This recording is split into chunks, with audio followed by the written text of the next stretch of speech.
अब हामी सैनिक आइसकेको छौँ। यो ओल्ड होइन पुरानो मन्दिर पनि रहेको छ। यो ठ्याक्कै चाहिँ 1 नम्बर चोकदेखि चाहिँ लागेको यो हामी जलपुरीतर्फको यात्रा आइपुग्यौँ है। अब हामी जलपुरीसम्म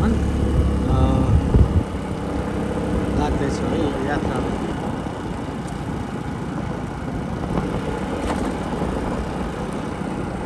यहाँ बिचमा चाहिँ खोला पनि रहेको छ। सानो खोलामा चाहिँ एकदमै हामी सानोमा चाहिँ आएर यस ठाउँमा नुहाउनेदेखि लिएर चाहिँ हामी चाहिँ घुम्न होइन माछाहरू मार्ने धेरै कार्यहरू हुने यहाँ यस ठाउँमा चाहिँ सानोको चाहिँ सम्झनाहरू छ।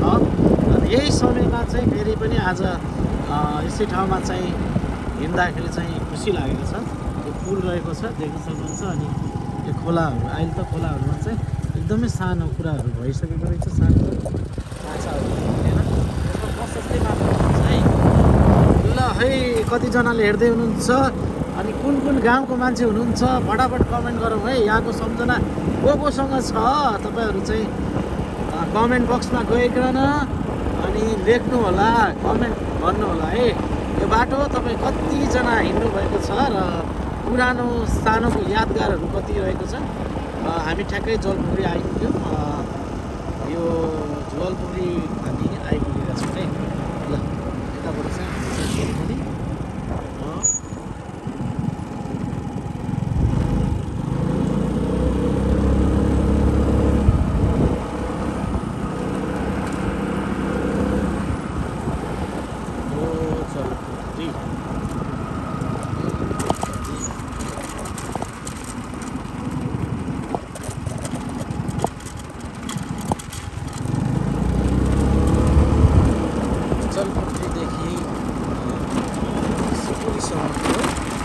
यात्रा हुँदैछ है। अब हामी जलपुरी आइसकेका छौँ। यहाँ चाहिँ बाटोहरू पनि एकदमै पहिलाभन्दा चाहिँ राम्रो बनेको रहेछ। यो एरियामा पुरै चाहिँ पिचहरू गरिसकेको रहेछ। अनि गाडी मोटर हिँड्नलाई सहजै भइरहेको छ है।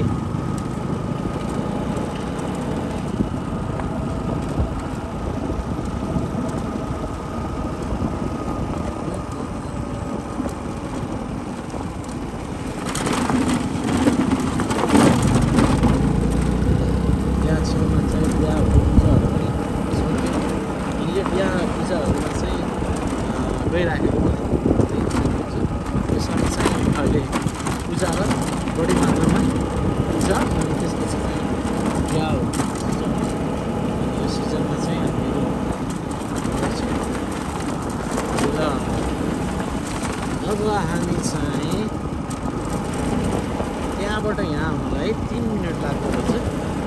अब यो बाटोबाट जलपुरीबाट अब हामी फेरि शिवपुरीसम्मको यात्रा।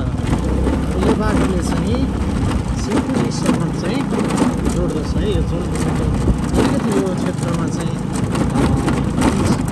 नभएको रहेछ यो बाटो। अनि कोरीहरू चाहिँ फुलेर खेतीहरू चाहिँ एकदमै राम्रो भइरहेको रहेछ। यो गाउँहरू पनि हेर्न सक्नुहुन्छ। गाउँहरू यो छ कोरीहरूदेखि लिएर तपाईँको विभिन्न यो सिजनल सब्जीहरू चाहिँ तयार भइरहेको अवस्था छ। बाटो भनेको चाहिँ यहाँ अलिकति चाहिँ गाह्रो रहेछ अवस्था।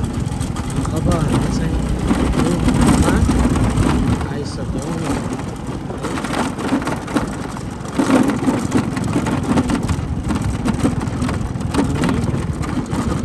यो पुललाई चाहिँ इम्ली नाला पुल भनेर भन्दछ है। हामी इम्ली नाला पुल भनेर चिन्दछौँ। पहिला जतिमा चाहिँ हामी यहाँ पनि यो क्षेत्रमा चाहिँ सानोमा आएर चाहिँ खेल्ने गरेका